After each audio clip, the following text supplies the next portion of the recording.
오늘은 변증법적 유물론에 관하여 말씀드리겠습니다.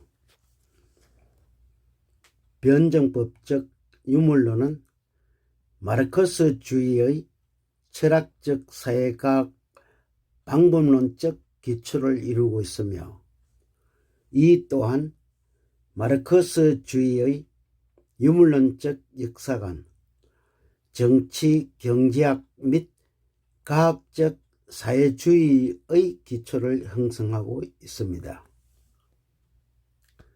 이를 이해하기 위한 전제 조건은 마르크스 공산주의는 사회생활의 영역과 관계를 갖고 있는 모든 이념들을 포함하여 정립한 철학이며, 변증법적 및 사적 유물론은 마르크스주의에 내재되어 있는 이론과 실제로서 전자와 밀접한 관계를 갖고 있으나, 고전적 철학 체계의 의미에서 볼 때는 변증법적 유물론은 철학의 범주에 포함될 수가 없습니다. 변증법적 유물론과 마르크스주의적 사유의 본질적 특징으로서 자연과 사회에서의 모든 현상에 대한 유물론적 해석은 일반적으로 전면적 발전론과 비판적 방법론으로 구성된 변증법과 통합되어 있다는 것입니다. 변증법과 유물론의 유기적 통합과 인간 사회의 연구에 대한 그 통합의 필연적 적용은 역사적으로 하나의 새로운 것이지만, 변증법적 유물론은 그의 자연관해에서 이미 기본적으로 그 이전의 유물론적 철학과 구분되고 있습니다. 변증법적이라는 용어는 그리스에서 처음으로 사용되었으며, 마르크스 철학에서는 변증법과 유물론은 분리될 수 없는 통일체 단위를 이루고 있다는 사실관계를 간과해서는 안 되며, 단지 분석상으로는 마르크스주의의 철학의 두 가지 기본 요소를 분리시켜 다루고 있을 뿐입니다. 변증법은 사고, 유추의 방법으로서는 헤겔에 의하여 발전되었으며, 그는 우주의 근본을 로고스라고 칭하고, 이를 절대자로서의 이념, 즉 우주의 정신이라고 하였습니다.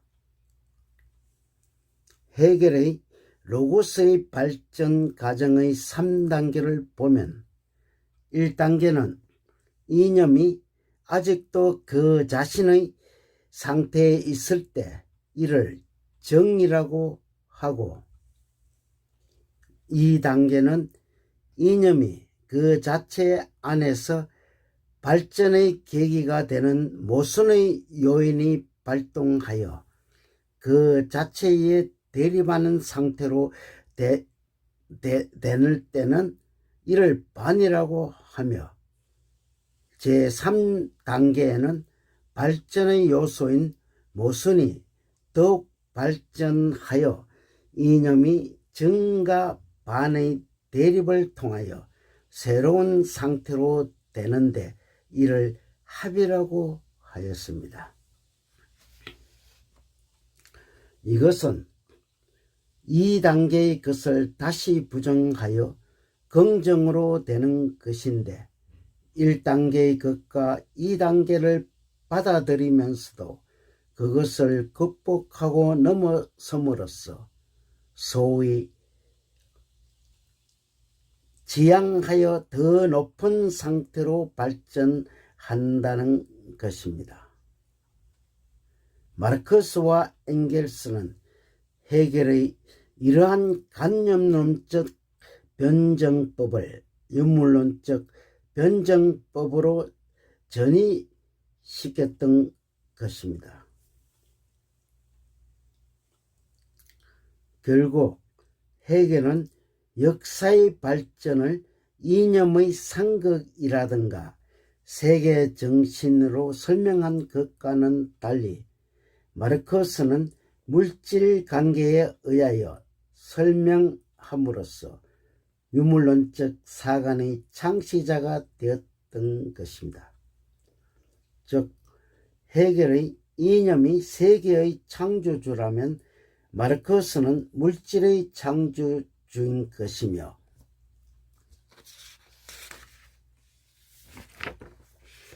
헤겔의 이념이나 마르크스의 물질의 운동은 변정법으로 운영되고 있다는 것이 공통점으로서 마르크스는 헤겔의 관념론적 변정법을 자기의 유물 이념에 적용했던 것입니다.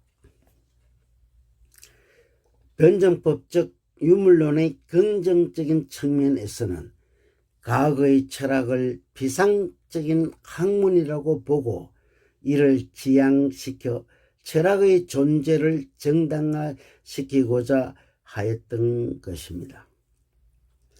그렇게 함으로써 자연철학과 심리학의 발전에 영향을 주었으며 물질운동 개념의 자연과학에 기여를 하였던 것입니다.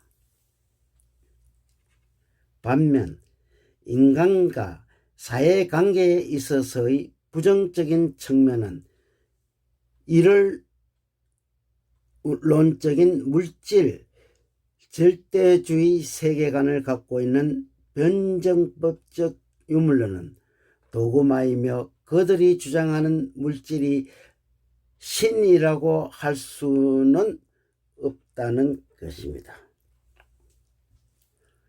변정법적 유물론은 비판적 상대주의적 세계관이 아니고 형이상학적 절대주의적 세계관으로서 절대적 진리의 인식이 가능하다고 믿는 기타의 세계관을 배척한 것입니다.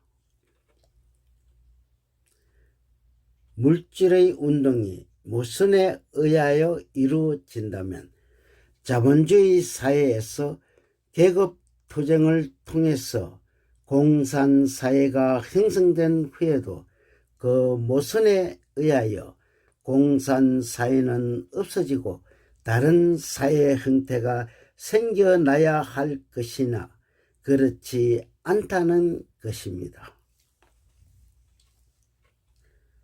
공산주의자들은 이론적으로 인간 생활의 결정 요소로서 정신이나 의식보다 물질을 먼저 내세우지만 실제에 있어 혁명의식, 혁명정신을 고취하고 혁명적인 이데올로기의 중요성을 강조하기 때문에 그들의 이론과 실제에서 모순이 있다는 것입니다.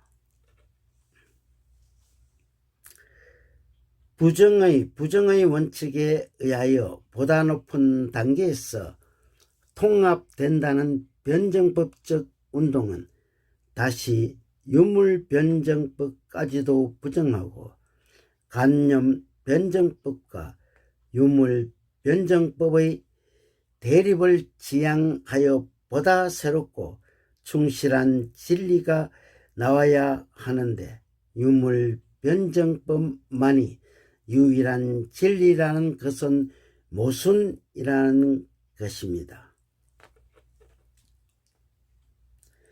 공산주의자들은 만물의 창조와 그 발전을 다윈의 진화론과 운동의 법칙의 근거를 설명하고 있으나 세계 창조가 누구에 의하여 이루어졌다는 기본 문제를 설명하지 못하고 있다는 것입니다.